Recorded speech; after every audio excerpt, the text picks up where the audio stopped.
All right, y'all. Let's do it. Hey, yo. Is the Doctor's Orders live stream on the Dr. Nick's YouTube channel. You guys are some amazing viewers. We are the co-hosts here.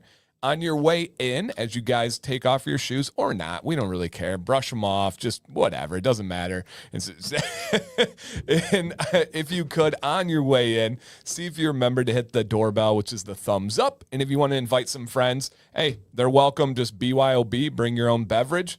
Nick, what do you say? I saw something creative over there. What do you got? This is carrot, orange, ginger.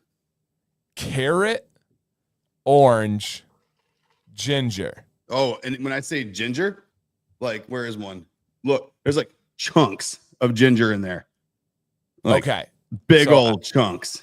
I don't do anything like that. Please give me your best, like, to a new. I've literally never had a carrot juice. I've never had anything like that, especially mixing a vegetable and a fruit. What is the experience? What does it taste like? Oh, dude. So it's from this place, the juice station right down the road. It's called a Rejuvenator. Okay.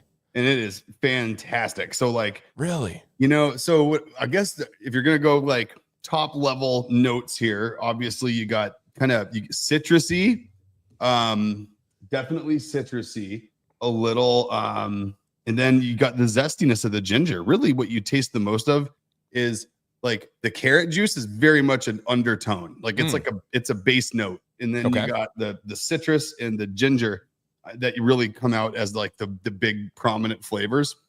It's really just like, the carrot juice kind of just, again, it's sort of like it gives it body. Gives it a little bit of mouthfeel, I'd say, to it. It makes it not quite as watery maybe, but yeah. It of course makes it completely orange. Now, does it taste like orange juice? Like, would you know orange juice is in there? You would know orange juice is in there. Okay. And yeah, what Jill said.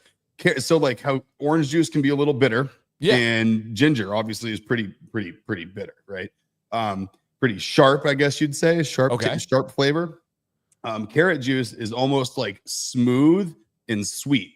So it's like it adds like the sugar, like, when you roast carrot, like roasted carrots on Thanksgiving, like they get really brown and roasted, like roasted carrots are super sugary and sweet. Like caramelized? Yeah. All that sugar is in the juice when it comes out. So like all those natural carrot sugars that are in there, it gives it like a sweetness to it and cuts out the acidity of the orange juice. And they're fantastic. Interesting. I called them today and I'm like, I do a large Rejuvenator, but can you take it and fill 2 cups up all the way with ice and then split that amount of a large Rejuvenator juice between those 2 large cups filled with ice? And she's like, is this Nick? And I'm like, yep. And she's like, no problem, sweetie. And that's great. And Dennis wants to know, did you get your shot today? I didn't know. Thirsty Thursdays is when she hands out free shots. And I did not choose to purchase one today because the only ones I really like are like the detoxifier shots. I think that's what they're called. Purifier shots, which are like cayenne pepper and ginger and turmeric. Ooh. Like, talk about like you want to get the demons out of you. Right. Yeah. If you got ghosts in your blood, that's it's gonna get them out.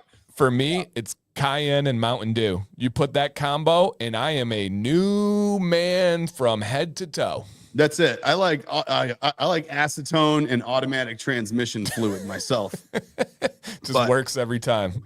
Take the detoxifier when you can get it. But yeah, no, that's Dennis. I can't do those on an empty stomach, dude. Like those things absolutely destroy me if I do them on an empty stomach. Like I'd be here on the stream like with like spicy burps this whole time. I bet.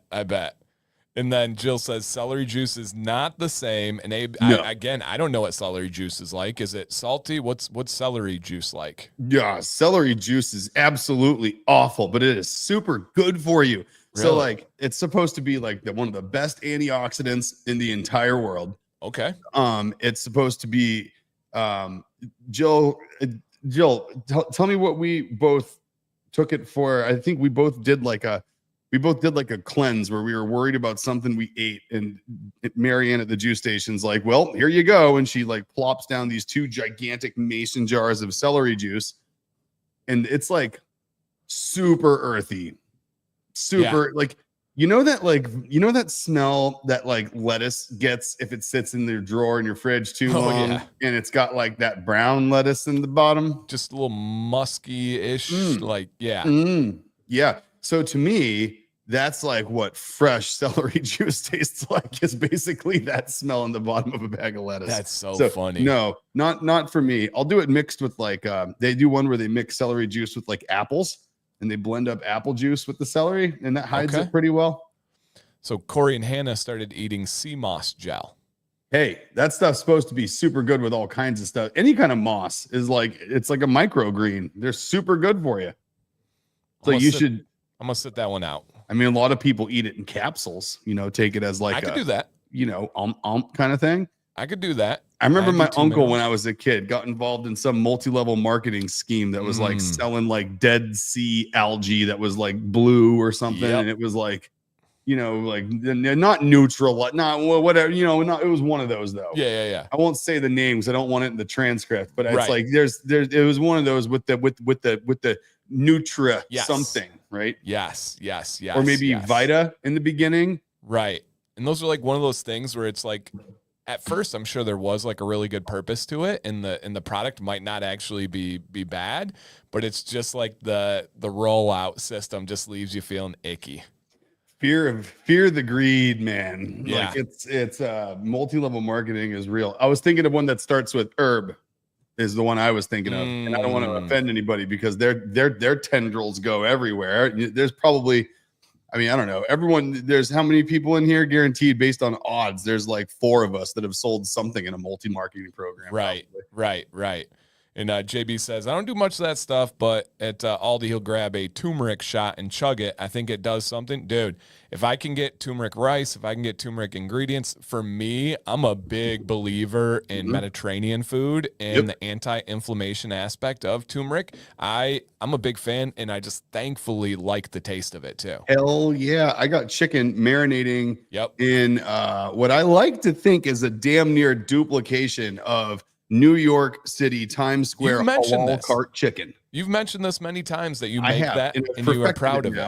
And I'm very excited about it. And it's going to come up a few more times because anytime it's in my fridge, it's going to keep coming up. I'm beyond. I found like really good pita now too. So I'm like, I got like the whole chicken souvlaki thing happening tonight. I'm pretty pumped. Okay. Now, real quick, Julie, aka Mom, is on YouTube message lockdown for some reason, but sees all the hellos and says, hi, everyone, I'm here. So, Julie, quick thing, because I get this all the time. People message me and be like, I can't comment. I don't know what's going on. It's normally because you're on some other Wi-Fi, I don't know, work or like McDonald's or something. Sometimes if you're at home and it's not, I try logging out and logging back in. Once in a while, there'll be like a restricted mode that comes on, but it shouldn't be for anything like that. I've never encountered a time where afterwards they weren't like, oh, that was the reason why. Got it figured out. You have to subscribe to comment, right? So if she's not logged in, it would see her maybe it's not subscribed. That could be a logged thing. In. Yep. Got to be logged in. Yep, exactly. Well, everyone help my mom troubleshoot here, damn it. Yes. Help out Jill. Keep being the transcription between and helping out. Yeah, Jill, where's Jack? Have him go screen share FaceTime and fix up grandma. Yes, there you go. That is a good call. And we are not even introduced yet properly, you guys. Nick's drink distracted me, and we had to address the carrot in the room. And my name's Dan. I'm the co-host with Nick over here. And this is a stream where we just talk. We have fun. You definitely get to know this company, get to learn about their products and what's going on. But for me, more importantly, you get to know the people behind the products. You get to know the vibes of the company. You get to know how their brain works. I'm a firm believer in the way you do anything is the way you do everything. And so this show just kind of gives you that concept of it. And to give you guys a little bit of a sneak peek, this company is going to be featured on my live stream, Command's Corner, on Monday. So if you guys are a fan of Dr. Nick's, you like supporting Dr. Nick's, one of the best ways, if not the very best way, outside of ordering, of course, is being able to share your genuine experience. So the more people that are fans of this company that show up to the live stream on Monday and just share whatever comes to mind, that's going to be super beneficial for them. and we'll be back on Tuesday reflecting that show. And so we'll talk about Command's Corner and the feedback and the deals and the giveaways and all that type of stuff. And yeah, so just something to consider if you guys want to put that on the calendar. Outside of that, Nick, I think it's been a pretty dang good day today. How you doing, man? Dude, it's been a good day. Let's It's go. been, it's been a winter. I had some administrative stuff, nothing serious, nothing bad, nothing criminal or anything to worry about. I had to go to probate court this morning, so that's always fun, going to a court deal with a judge. But thankfully, I get along really good with the judge. He's a good dude. Good. And we went back and forth, and it was good. I just pulled out I figured out a trick by listening. This is good. This is like a good PSA out there. Again, I'm not going to get into why I was there, but what I will get into is some tricks I learned about being in court. So check this out. When I was listening to this attorney, I don't know, a year or so ago, to me, it sounded like he was just replacing the words and like and with the word Your Honor. And this guy really sounded like he knew what the hell he was doing. And I'm like, huh, I didn't hear one but I did hear that a lot. And so I was like, I'm just going to try it today. I'm just going to give it a shot. Okay. So every time my brain was right in between something, I was turning a page maybe, or I was going to go to look at something. I just replaced my thought word with Your Honor. As you're setting up your next sentence. And I'm not even kidding you. I got as I was walking out, there's two dudes sitting, one over here, one over here. One guy bald with a beard, other guy just regular looking dude our age. Balm. I'm walking out, and they both go like this, real silently. They're both like, nice. Giving me one of those. And I was like, I think there's something to it. So next time, you're never gonna come off wrong by addressing the person in their format in the formalities they like. You're never going to get criticized for doing that too much, and you're never going to come off less professional for doing it, but you will come off less professional with ums and uhs and likes and so's and that kind of stuff. So yeah, it was one of those things. Just consciously think about where you are and just put that person in your eyes. And it was one of those things where it just made everything go so smoothly. It made it feel like I was doing, and it makes you feel like you're following the rules, right? You're following the process, Yeah. Last time I was in front of a judge, I was a young pup as a witness on a murder trial. And I hit on, when I got nervous, I hit on the cute girl that was in the jury, and the judge did not like me at all and threatened me with contempt of court. Oh, that sounds like fun. Yeah. I sat down, and the guy who was my neighbor who murdered somebody looking me in the eyes. I mean, we're 10 feet apart, not exaggerating, 10 feet apart. And he's like, all right, witness number so-and-so, share your name or whatever information. And I was like, Daniel Command, number this. And I said, and for the cute girl with the earrings in the jury, my phone number is, and he bang. He's no. Yeah. He was like, absolutely not. I was like, and my mom was there in the back of the courtroom. And I was like, I'm so sorry. I'm nervous. Oh, you confused Judge Judy with Judge Joe Brown. But I didn't consciously do it. It literally vomited out of me. Get out the way. This ain't Maury. It just vomited out of me. I couldn't believe I said it. And no, I did not get the girl's number, so it didn't work. No. Well, you know what? You know what it was? She was she just thought you were too much of a rule breaker. Yeah, right. Bad boy. She was in that jury because she was part Quaker. And she was like, I don't like this guy. He's bending too many rules. So Leo says, what do you suggest for Dan who doesn't do filler words? So I do not use verbal pauses or filler words. Just set up each sentence with Your Honor.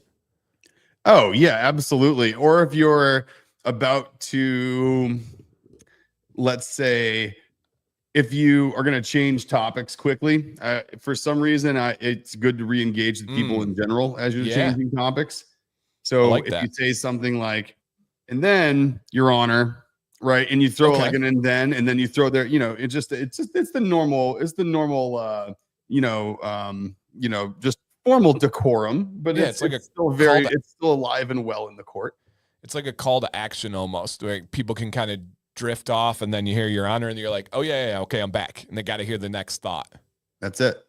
I like that. Okay. Yeah, so anyway, it's been good. It's hotter than hell up here. It's 92 degrees outside.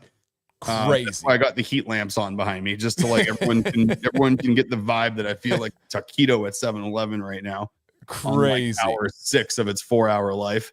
Now, I only got to watch the first like 15 minutes so far, but of Kill Tony, did you watch last night yet?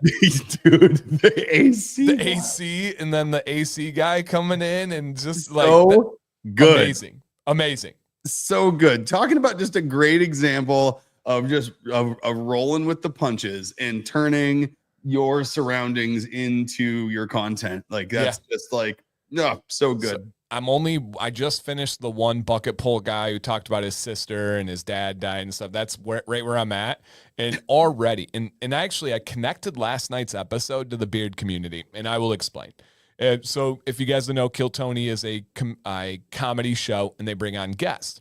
Well, probably the biggest comedian in the world right now is Shane Gillis. Now, I'm not saying he's the greatest ever. I'm not saying he's the greatest or anything like that. But he definitely is the top guy. 5 most popular right now. Oh yeah, sure. Easily. Yeah, I would say number 1. If I had to pick the most popular comedian, at least in the United States right now, he's definitely past Dave Chappelle. He's past all these people. Like he's the top dog as far as buzz and everything.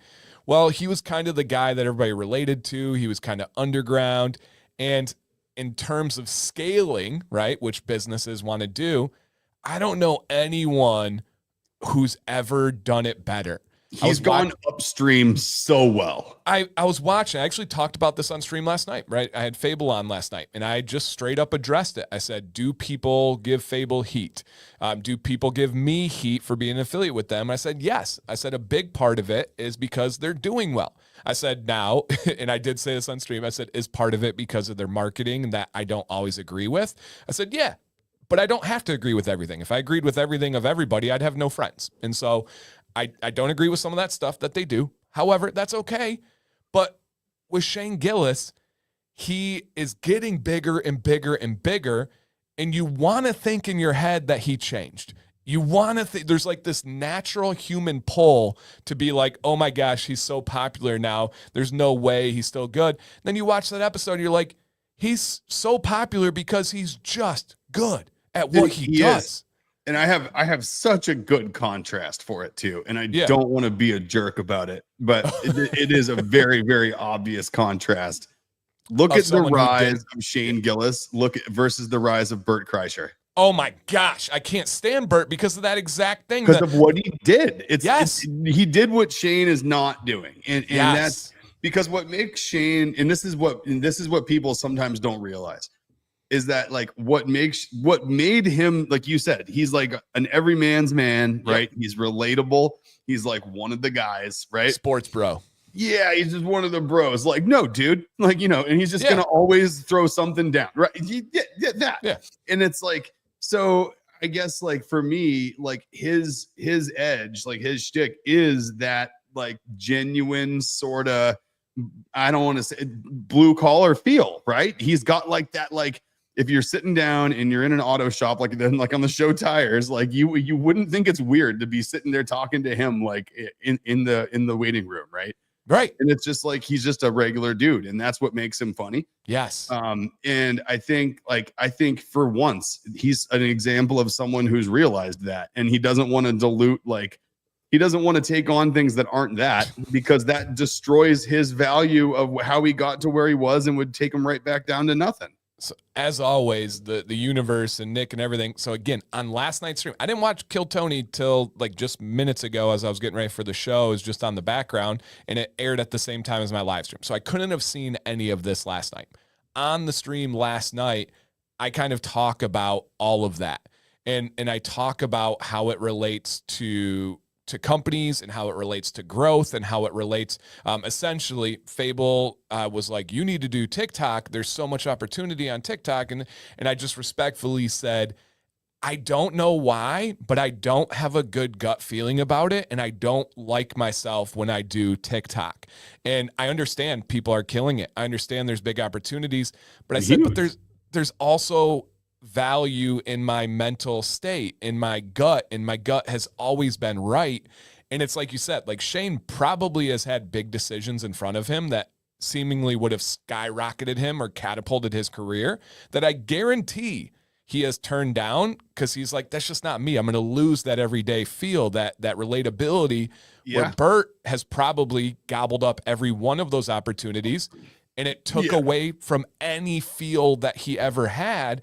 And we can relate that to pretty much any business. I don't know how someone has the feel of literally being in the spotlight for 10 minutes as bad as Bert. Right. I don't know why. His It just gets me podcast so- listens it gets are me the so bad. worst.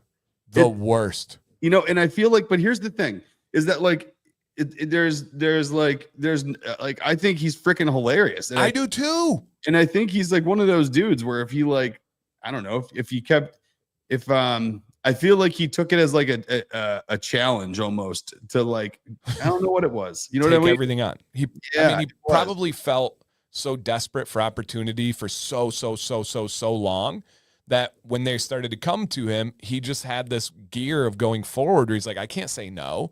And he just went forward. I can't blame him for that. Me either. I get it. While the sun is shining, right? Like I literally can't fault him at all. I just wish he kind of stayed like kind of same. You know, the way that he was a bit. It just didn't. It seemed like he was all of a sudden just sort of like you said, just kind of taking on anything that came at him. And to kind of button it up and relate it to companies, Nick and I and many other owners, and even especially ones in here, we discuss strategies and growth and scaling. And genuinely today, I think Nick and I put the bow and we wrapped up this concept of, you see these like shortcut offers from companies, whether it's a marketing company that's going to take on your ads, or like an SEO company, or any of these companies that like guarantee you this X multiplier and this and stuff. Nick's had a couple go arounds. I've had some, especially with many companies.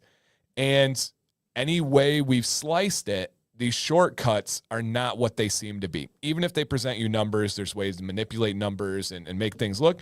And we just kind of came to the realization that you guys got to this point in any other great company based on what you do well, based on so many things. And just trying to grab those shortcuts has just, if you're honest, because there's a lot of buyer's remorse, right? People pay for things. They don't want to admit that they're wrong. If we're honest, it's like, that's just not it. It's more the Shane Gillis route. It's more that authentically growing and figure it out, listen to yourself. And it's hard to come around to that realization as a person, as a company, as anything. But time and time again, and Amber's right. Usually shortcuts take longer in the, like. Oh, they do. It's just true. 100%. It's like, it's the concept of, you know, a person that I'm actually we're going to be talking to next week. He used the concept of like, shortcuts are a lot like, you know, having like a pile of having like 4 ladders, but you only have the vertical outside supports. Yeah. And you got to put in the rungs, and you start putting in like 1 rung on each ladder in order. And then you get to the end of your pile of rungs and realize you only had enough to build 1 ladder. And so you have like 4 ladders that are a quarter of the way up. Yep. You know, and then you got to undo them and take them and put them over and shuffle them and put them back on the right one and go up. And it's like that concept that's such a shortcut explanation, right? It's like it happens every damn time. And it's not even, you know what I've learned is it's not even with shortcuts. What it is it's offloading of things that are things that shouldn't be offloaded, right? Yeah. Like there's things that you can administratively outsource as part of a business, and you guys would never notice we outsourced it. If we outsourced our bookkeeping, you would never know that we outsourced our bookkeeping. Right. If we outsourced the formulation of our butter, you guys would know and would let us know right away that something was different about our butter. Right. Yeah. So there's ways you can scale a business by replacing the things that are commodity tasks and skill sets. But the things that are core to your identity, I think where people go sideways is they try to scale those things, and they put the trust of what their brand essentially was built on in the hands of somebody else who doesn't know what it is. Yeah. And it's an impossible task for the person you're hiring, and it's an impossible expectation for you to expect somebody else to deliver your message like you will. Right. And that's a new chapter. Mark that down. That's a chapter. And Amber's right. I really like this bottom part that she said, but you have to do the prep work, the work, evaluation. If it worked, if not, you pivot. I have massive, massive kudos to Nick specifically, but also other owners out there. Nick has the ability to try things, realize if it's not working, and then pivot. There's no reason to dwell. There's no reason to sit on it. And we actually talked about this last night. You're only going to get as big as the risks you're willing to take. Yeah. And if you sit and you don't try those risks with fear of failure, it sounds like corny and cliche and but it's just so true. It's just like why stereotypes have some root of truth to them. Cliches do as well. I mean, people say that stuff over and over again because it works. Right. And it's true. And so we'll move on from that thought, but just know that it's worth investing in yourself. It's worth staying genuine, even if you feel like there's this like get rich quick thing or this super accelerant. They just tend to not exist, and you can keep going upward by taking a little down and then up and a little down and just keep going up while you try things. And so, yeah, that's wild how it all kind of comes together. If you guys talk to Nick enough, it's not like two things become a coincidence. It's like this happens, this happens, this happens, this happens. Then all of a sudden they all tie together one day and you're like, holy crap, how am I talking about Shane Gillis, beard product companies, scaling, and but it all makes sense. But somehow it all ties together. I don't know how that happens. It's like, talk about kicking up dirt, but I mean, man. Yeah, you got something. I don't know what it is, dude. It's something. It's the ability to just stir up little finger tornadoes in just about any glass of water I see. That's what it is. Yeah, and Sam is the biggest skeptic in the world to anything and everything, and she even believes it now. She's even like, "Oh, of course, it's Nick." I'm a transmitter of a person, that's for sure. And it's like with anybody I know, it's just one of those things where, and I always like to say it's because I only surround myself with people that I actually feel like really close to and actually care about. So it's like, and I think that's definitely like a big part of it, Take care, Arden. Later, Thanks Arden. for the message, man. I appreciate that email, dude. Heck yeah. All right. Good seeing you as always. I am proud of the tangent topics today. So let's dive in and have at least half the show to be able to talk about some random tangents. And if you guys have any questions or additions to add, please do at any time. We will do our best to address them, but these are entirely random and very excited. And the only note that I'll put on here, guys, other than Command's Corner on Monday, keep in mind key lime pie is the star scent of the month. And also we're getting into beard season prep coming up here. So if you have people that are looking to get involved, why not have them try some of the very best right away, especially that growth stimulator oil? The amount of feedback that I get personally about it, because I recommend it, is just unbelievable. So just something to plant in your mind when your coworkers and your friends and family are starting to think about beards. Just keep this company in mind. And again, key lime pie, 10% off this month. Heck yeah. All right, let's spin it. This is going to be fun. These are a little bit longer, but I scared the crap out of Jill earlier. I sent her a video of people women having reactions to men shaving their beards. Oh, wow.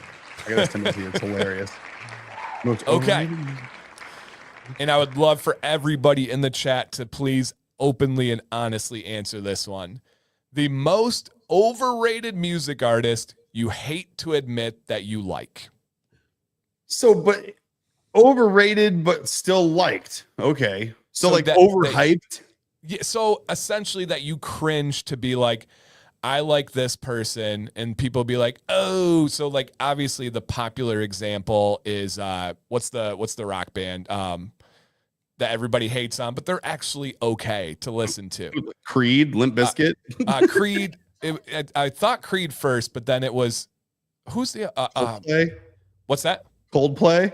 No, who's the one I'm missing, guys? It's right there. It's like you're gonna offend so many people right now. I love it. Yeah, they John, have just. Did you see Swifty dropped her Nickelback? Is it Nickelback? That's who I was thinking of. Nickelback. Oh, thank God. Thankfully, there's John with the win. Thanks, John. Yes. So those are the examples that I'm talking about. And John said for himself, Taylor Swift. Again, so many people cringe on Taylor Swift, but then a lot of people genuinely like it, even when they hate to admit. So that's what I'm talking about. Okay.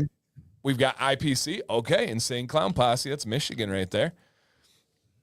Okay. Oh, you got one, Nick? Okay. I'm thinking. I'll give mine. And most people probably know mine because I'm unapologetic about it. But if you're to look at my Spotify most listened to artist of my whole life, and so many people hate on him, so many people don't like to admit that they like him, and blah, blah, blah. Mine's Drake. He's like my my soul animal and like spirit animal.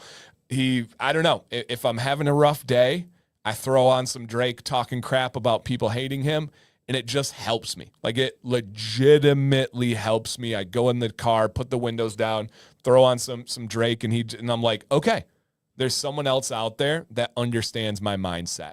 And it works for me, and I'm not, like, at times it is cringy to admit, but I'm not afraid to admit that one. Okay, so I got to clarify something with our audience here real quick. Okay. Got a bone to pick here, maybe. Yep. Is everyone typing Nickelback answering your question as to what band am I trying to think of that everyone hates on? Right. Or is everyone answering the question that is on the screen right now with the answer being Nickelback? I think they were answering the one that we were stumped on. I think they were helping. Better be. All right. And I do agree, Eminem. But I don't even know. Yeah. I guess new Eminem is kind of hard to admit, but yeah, old Eminem, like Eminem Show. Old Eminem is fantastic. New Eminem is not it's hard to listen to is what it is. It is. And Maddox is super into Eminem right now, like his Eminem and NF. So his favorite song is The Search by NF, and then his second favorite song is Lose Yourself by Eminem. So he's like big into like the pump up, get hyped for sports kind of things. Oh man. You know, I need the Nick answer. I don't know. Like I don't listen to like any, like, there's like no pop music I listen to, I guess. See, Jill, I can see Bruno Mars being one. I don't think Post Malone is hated by anybody. I don't think so either. I like Posty. It's not my kind of music, but I like him. I like him as a person. Right. So therefore I literally will tolerate any of his music, even if it's not my thing. Yeah. I think that he's kind of, okay. I got to know. Actually, I got a better answer. Because Drake, everyone knew that one. This one people probably know too, and he just dropped an album this week. This is the epitome of the answer. And Nick, judge me if you'd like, but the concert Sam and I have gone to the most by like a 3x multiplier, more than anybody else ever, and he dropped an album this week. He's hated because he switches genres. He's hated because he's just kind of different. I'm a massive fan of MGK. I really like his music a lot, especially his punk rock type music. Oh, I like his punk stuff too. Yeah, he does some stuff that's pretty good. Yeah, it's fun. It's Sam loves it. I love it. It's a vibe. It's not serious. He's very self-deprecating. He's awesome at it. So that would be one where most people cringe, or a lot of people cringe when you say MGK. So we're a big MGK family. So like, I'm still stumped. I don't know. I don't listen to the radio. Like, I don't even know new artists. Like, I don't know. I could not name one Taylor Swift, Post Malone, anyone. I couldn't name any song I couldn't name a Drake song. I couldn't name. Like, I can't name any new pop music. The only music I listen to is On Purpose, and it's good. And no one really talks much shit about any of it. So it's all right. Okay. Yeah, it like honestly stumped me. I'm sitting here thinking like, God, I'm like scratching my head. I'll think of one eventually here, but I can't right now. I don't know. Interesting. I wonder even if like any bands have like turned and are now not like socially acceptable, like politically reasons or anything. And you're like, I still love them, but everyone else hates them. Oh, okay. Yeah, I suppose like, even if you don't agree with them, you're like, I still like Michael Jackson, right? For a long time, it was like tough to say you're a Michael Jackson fan, but I still loved his music. You know, so like As I Lay Dying is like a metal band that falls into that category. Like they fell out of grace with like the entire metal world, but I still freaking like them. Like I'm still right there. That would have been another example, the Dixie Chicks. Yeah. Yep. See, that's what I should have busted out. Like I should have had something like bam. I should have just had like a Wesley Willis, like, COVID vaccine card. Yeah. See, I don't know. I listen. So like with XM radio, for example, right? Like that's the only radio I really listen to is satellite radio. And it's all on one station. I just listen to liquid metal or I listen to classic vinyl. So it's like, yeah, I don't know. I'll have to think. That's a good one. I just heard a collab song, speaking of the topic, between MGK and Papa Roach. And when I saw the name on there, I was both like, oh, both are kind of cringy. I don't know how this is going to go together. Forget the name of it. Absolute banger of a song. Papa Roach was the absolute like star of it and like brought it, killed it. Wow. It was awesome. Freaking That's Sam and I have like listened amazing. to it 4 or 5 times. That's hilarious. Yeah. You know, there's a song that I'm ashamed to be listening to in general right now. Okay. It's like, no, I would not say it's overrated because I don't know if anyone knows who the hell this is, but it came on my Spotify on one of my hip hop playlists, and it's like been cracking me up. Like, you know, like the sarcastic rich guy laugh, like the, like Yes. that whole thing. Oh, Someone turned it into a song. Yeah. And he's hilarious. Young Martyr. I've heard it. Yeah. You have? Oh, yes. Yes. So good. That's so It's funny. Stupid good. So like, yeah. Do I have an embarrassing list of music on my playlist? Absolutely. But has anybody heard of any of it? Like, probably not. Right. Like, that's definitely one of them though. Like if windows are down and I'm listening to that and I pull up next to somebody, I might turn the volume down. Yeah, Nick has sent me some weird stuff. The one chick that you sent me somewhat recently, the rapper. Sophie Hunter? Yeah. Dude. Yeah, she was out there. She's different. She is super duper out there, and it's just like this nerdy, curly-headed, red-headed chick from, you know, wherever the hell she's from. The she UK just or drops something? it. Like, she's got some bars. Is she British? I don't know. I don't even know. Something. I have no idea where she's from. She's got like a totally different vibe to her, though. That's for Yeah. sure. South African or UK something. I'll find out. Let's Yeah, see. let me Here. know. Now we gotta know this one because everyone needs to go out and listen to Sophie Hunter Cha Cha because it'll just make your day. Let's Yeah. see. No, it's good. It's different. It like Nick sent it to me and I had to like think as I listened to it to like realize what was going on. Let's see. Let's see where she's from. Okay. I had a feeling she's from New York. Wow, she's got an accent.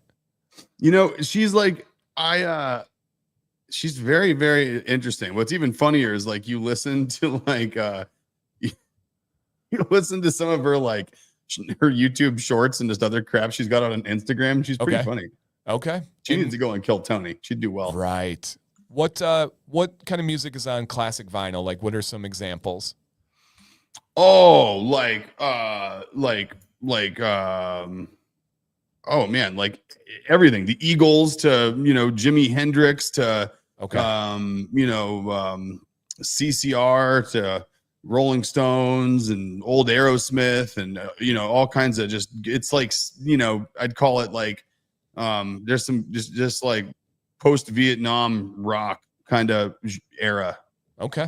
All right. I like it. He said, okay, my type of tunes. Oh hell yeah. Yeah, it's a winner. Yeah. So those would be considered the classics then. Yeah, exactly. Yep. Okay. The Cool. classics. All right. Classic rock. Fun one, guys. Let's spin it. I told you I really like these ones today. That was good. They're entirely random. Entirely rabbit holes. Yeah. Your most useless ... Yes, the most useless skill that you're irrationally proud of. Oh. And I'm gonna do mine live on stream here. Get ready, you guys. I hurt my hand. Let me show you here. I hurt my hand doing man's work, so it might hurt me a little bit here. But all right, here's my skill that I love to be, and a lot of people can do it, but I think they learn from me. So this one I do all the time. I'm very proud of. It is a snap, snap, clap, as I call it. Ready? Yeah, there you go. Okay. I just love that. I'm super proud of that, and I do it all the time, and it drives Sam absolutely crazy. I don't think there's a single use in the world for it, but I can go on like a marathon. So you know what's really sad is I used to love doing that, and then after getting trigger finger surgery in my right middle finger, I can't snap. Oh, I did not throw that in Nick's face, you guys. I did not know. My left hand still snaps. My right hand, it will, but it's extremely painful. Clap? It has a name. I was just going to say it sounds like a horse. That's so funny. Oh my gosh. A Three Stooges. Is it really? I thought I came up with this. The Three Stooges trick. and it's got a name. And of course, Jill knows its first, middle, and last name. Gosh. All right. Well, way to make me feel less special, guys. Okay. Now I'm less proud, but no, I'm just kidding. That really is mine. I love doing that. If you ask Sam, she'd probably tell you that because I do it all the time. I think Jill was probably the harbinger of your despair in that one. I mean, that's definitely, she like put the nail in the coffin by giving it a name. Like real nice, Jill. Hey. Dan thought he was a beautiful little snowflake here, and you just went and crushed his hopes and dreams. Yeah, but Jill, me too. She says, I can turn any sentence into a song that sounds like a real already made tune. Sam says, if I lived in like the oh my gosh, I'm just blanking. Don Draper days. What's the show with Don Draper and the marketing company, Mad Men? If I lived in the Mad Men generation, I would have been the greatest at making jingles for so many different companies and just doing all. Yes, 100%, Jill. I feel that one. Okay, so mine is I can open a glass bottle, like a beer bottle. Yeah. With anything. Really? With anything. See, I don't do anything other than just like a bottle opener, because I see people do it with their teeth. Black. I won't use my teeth. I'm Irish and Welsh, and that's disgusting. Yeah. But I can do it with like my wedding ring just in my hand, just like popped off like that. I can do it with cell phone case, fidget spinner. You got a key, you got a keychain. I'll open it with that. Got the side of this mouse, no problem. How about a cable guard for a microphone? Boom, got that one. For real? I can do it with someone in a kitchen one time told me that I was full of it, and I was like, no, I'm not. Let's give it a try. And then so she thought she was gonna get me, and she handed me. She's like, okay, smart guy. And she pulls the last paper towel off of the roll in the dispenser and hands me the roll of paper, the empty paper towel roll. Yeah. Nailed it. No problem. Wow. I think I could literally downstairs. I think we could probably make a crazy video where we did like 100 bottles and 100 objects in under like a minute or something stupid, whatever it would be. Like how many bottles can be opened with how many different objects down the Dr. Nick shipping and receiving table. Like, that's like a Mr. Beast video. Like that's I guarantee it. Stump the chump. Like let's take in requests of things that need to be on the table that I have to include in the length of the table here, and we'll get some seltzers. All right, and we'll bust that out, and I will put the internet itself as a whole to shame. Is the last one or the first one has to be your beard? Oh, that's no problem. Okay. I think that's absolutely doable. I think what would have to happen for that, though, there would have to be some product involved. Okay. Because I'd have to create a good, sharp, I don't know. The edge of a bun, can it have a hair tie in it? Right. You know? We can think on it. But the thumbnail alone, you have to click. I mean, it's the layout of the table, the wood table that you have. Cell phone brick, done. This sample container of lotion from Sephora, no problem. Mustache comb, never been easier. Control, got it. Done. Okay. Gimbal, I like that. Got it. That's a great one. Keyboard. See? That would be so fun. Dude, I'm telling you, I've put in the work. I've done the research. I'm the best in the world at it, and I challenge anyone to beat me.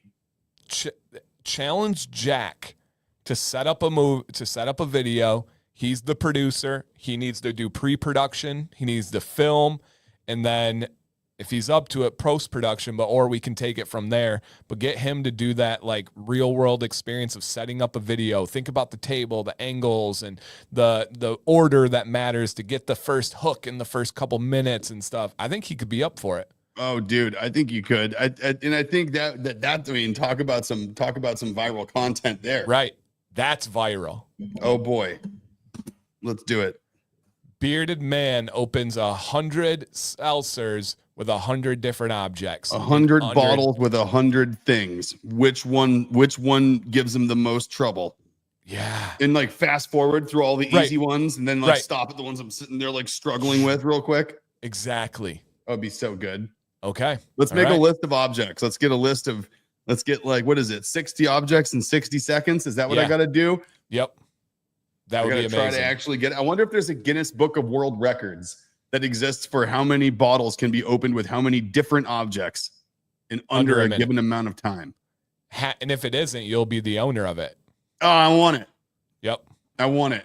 And then right behind you, right over your shoulder, the plaque would go. Oh, right there. Yep. Until some 13-year-old, kid from Hong Kong takes it away from me while he's solving a Rubik's Cube with his feet, then I'll have it for like a little while. They can never take the plaque, though. That's yours forever. Come get it. I Out love of my it. cold, dead hands. Yep. I love it. And nice. Sean says, the most fun you can have is to enter a conversation in the middle trying to figure out what's going on, right? Especially one of these, dude. Right. Good luck. Okay. Internet rabbit holes we've fallen into at 2 a.m. So and Nick and I both are notorious for this. Like notorious. If you guys have ADHD of any kind, you probably have been notorious as well. I want real. I want raw. What is something that you're like, how did I get here? What am I watching? It's like, how did I get here? What am I watching? Also, like, how did I get here? And what am I about to buy? Like, is this really a rational decision? That's you.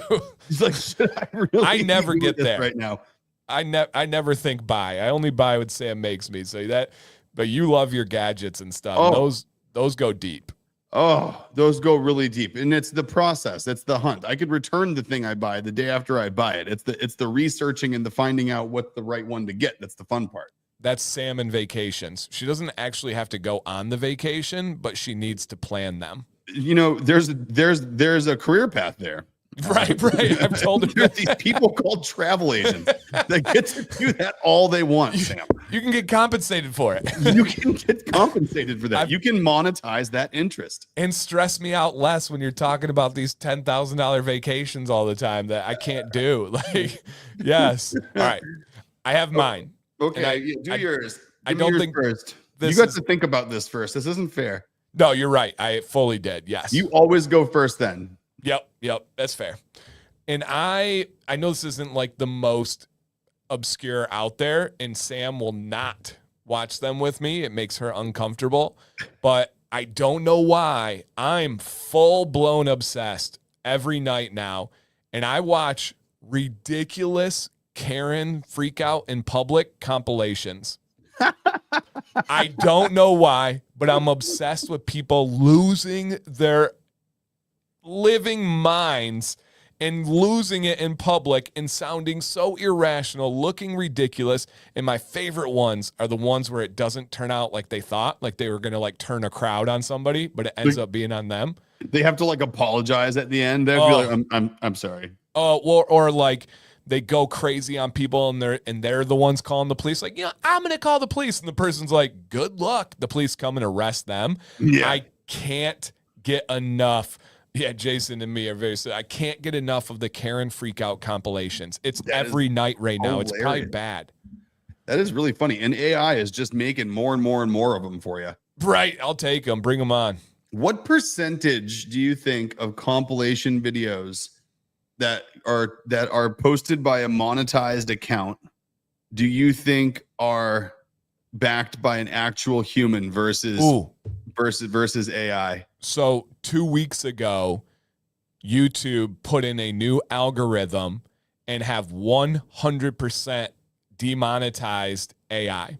Really? You cannot make a penny off of it, and their algorithm is good. They even, like, when you log into your YouTube studio, they sent you a big notice that you had to click out of to show that you read it. And it was all about that. And when you make videos now, you have to note, there's like a section in the uploading. You have to note if AI was used in this video. And you have to note if AI was used in the Yes. video, and you have to note if there's a different one, if AI created the video or was used to generate the content of the video. Yep, because you're right. It was like, it wasn't necessarily making like fake ones, but essentially people had full careers of making sports highlight clips, and they would piece these clips together. Well, you could do that in 10 seconds on AI and say, hey, make me a compilation of Cristiano Ronaldo's best goals of all time. And it would spit it out. Give me a catchy new trending tune. Boop. And so people were doing these like stream channels that were all compilations made by AI, and they were just getting money over and over and over again. So officially they're demonetized now. You really have to. I mean, it's like too slippery. And the algorithm's good because a lot of the stuff OpenAI is playing the game. A lot of the content that's created by AI has little things in it that can get picked up by non-human eyes. Right. They're starting to include some watermark identifiers and some sourcing identifiers, and even sounds. They have embedded data in soundtracks that are non-audible noises that we can't hear. Right. But it actually has a whole tone-based data transmission description to a bot that's listening to it. Yeah, AI had a little head start, but you knew that they could even use AI to catch AI eventually. It was just going to happen. Oh, yeah. AI is great at catching AI. All right, what about you, Nick? What's the one that comes to mind? A rabbit hole you find? It could be one night. It could be a streak. Oh, it's a disgusting, habitual, repeat offensive thing for me, for sure. Let's hear it. It's Nick's like favorite eye candy, laying there doing nothing. Please don't teach me anything. I just want my brain to rot. Is lock picking videos. Oh, like so the lock pick satisfying. lawyer. Like, I love that guy so much. Like, dude, he's awesome. Like, love that dude. I have his tools. I got some of his kits. Like, I got some of the other stuff. So like, I use padlocks as fidget spinners just to like pick them while I'm sitting there on like conference calls at home. So I got like a little pile of deadbolts in my drawer that like just are inserts for other door locks, and I'm just sitting there just like popping and turning while I'm sitting there on calls. That's so cool. I went down that rabbit hole deep about 5 years ago. COVID. Never left. When we got our travel trailer, and you have to get a lock for the front of your travel trailer where the hitch goes, so nobody can drive off with your trailer. Well, his videos expose the mass ones and how unbelievably simple they are. And essentially, my biggest takeaway from him, and it's the lockpick lawyer, is that his name? Yeah. Yeah. My biggest takeaway from him is every single lock is doable. He can get into every single one, but it's all about how difficult can you make it for somebody. It's all about, and what I've learned too is you need to, the most important thing I've learned from the lockpick lawyer, and this is actually a really good thing to keep in mind, I think, for just physical security of things. I used to do penetration testing on both the digital forensics and physical security side of financial institutions and hospitals. So my job was to break in places with and then document my way in, and then work with physical security companies to plug those holes, and normally gaining access to digital resources. That was kind of like my specialty. Okay. So I had to basically, and you have to notify the police where you are. So if you get called in for that, they know what you're there doing. You got to publish, you have to give work orders to the local law enforcement before you go do it. So if you get caught on camera and some overzealous security guard pins you up against the wall at gunpoint, the cops know not to arrest you when they show up. So anyway, the most important thing I've learned is make your lock require as specialized of a tool to pick it as possible.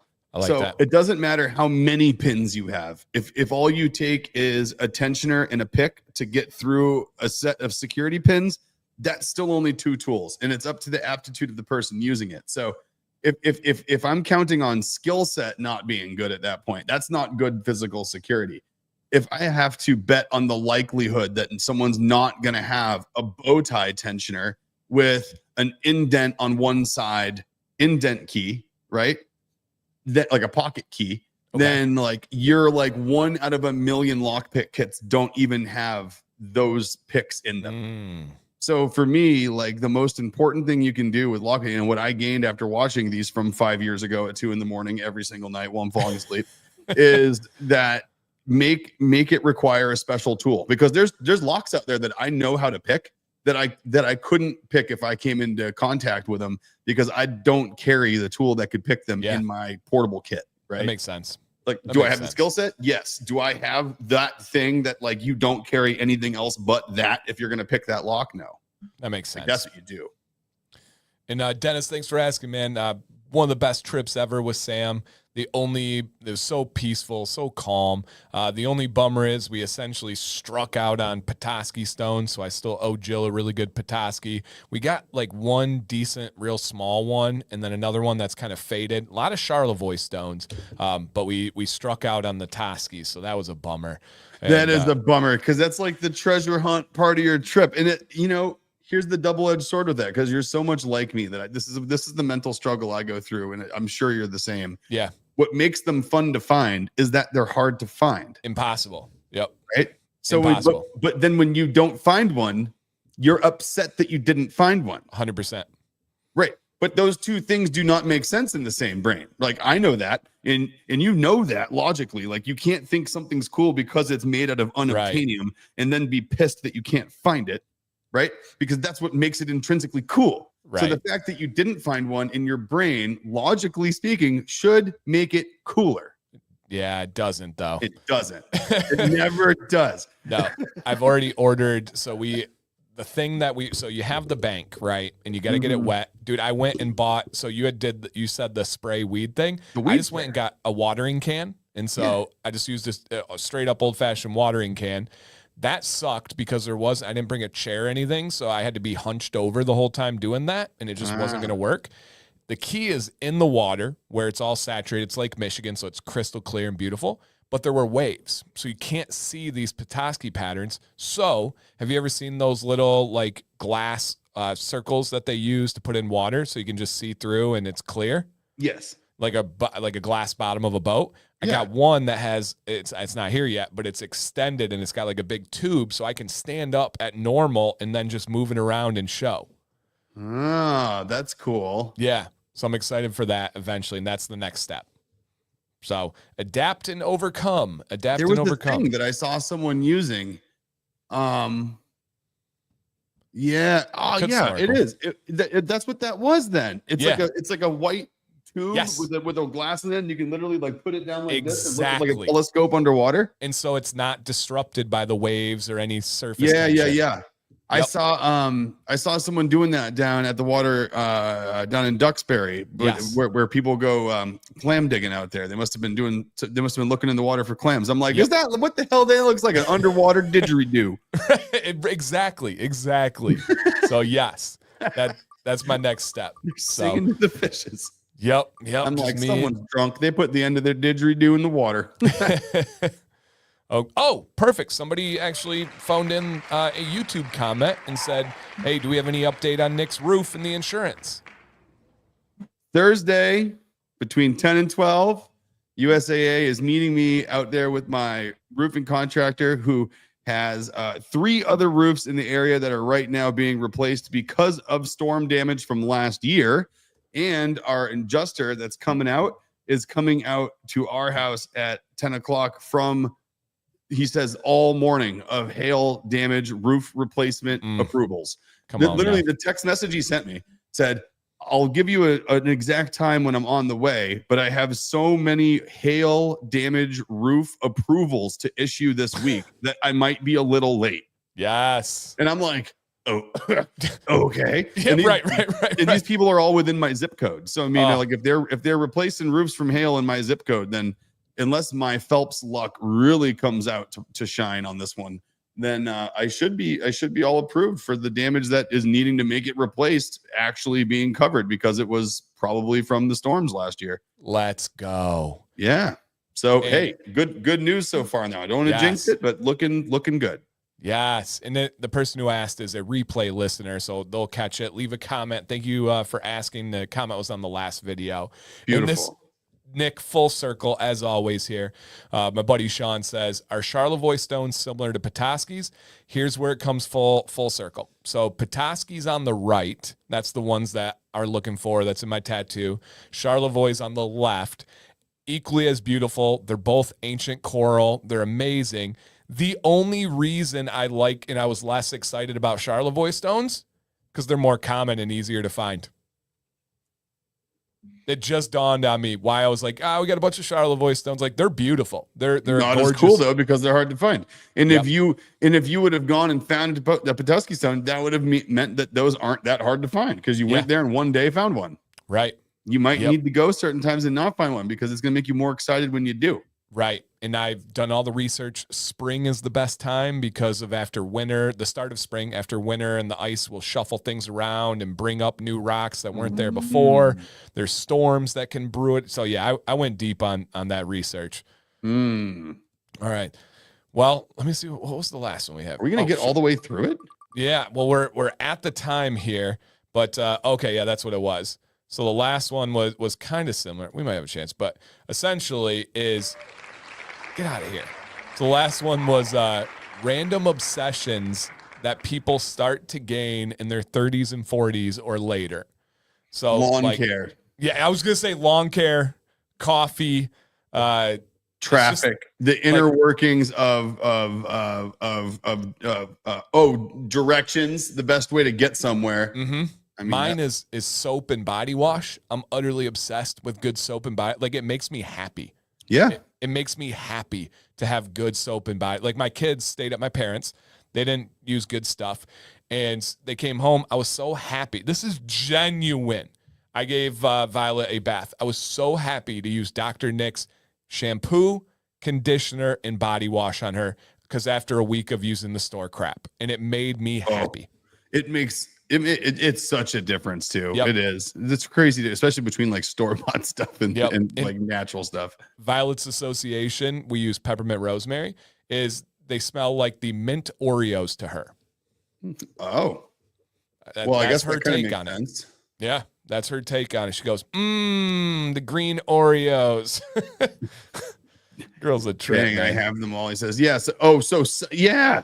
Jill, New socks. Yep. Yeah, I got unreasonably excited about finding good socks these days, and I'll pay.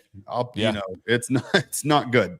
Yeah, nope, that makes sense. And also, by the way, this weekend is my youngest sister's wedding, and Violet's going to be the flower girl. So prepare for cuteness overload. Oh, dear God, she's going to be adorable. The only kids at the wedding, a couple hundred people wedding, nothing crazy, but a couple hundred people, and then Violet's going to be the flower girl, and the boys, I think, are the ring bearers.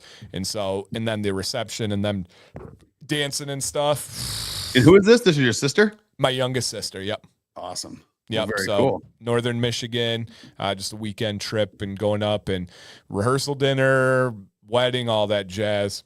What's your role in the wedding? What do you have to do? Nothing. Just manage my kids. You didn't get tasked with any of unreasonable expectations of corralling anybody? No, we reached out beforehand proactively, probably last year, and was like, hey, and this is real, but essentially for Sam's mental health, we can't really be committed to do anything. Like, we just got to kind of handle our kids, and that kind of stuff. And my sister was like, okay, perfect. Love it. And so, nope, we are just there for the wedding support. And for her, she's probably like, sweet. I don't need to worry about you feeling left out. I can actually plan and not worry about including you. Thanks a bunch. See you then on the weekend. It's going to be pretty.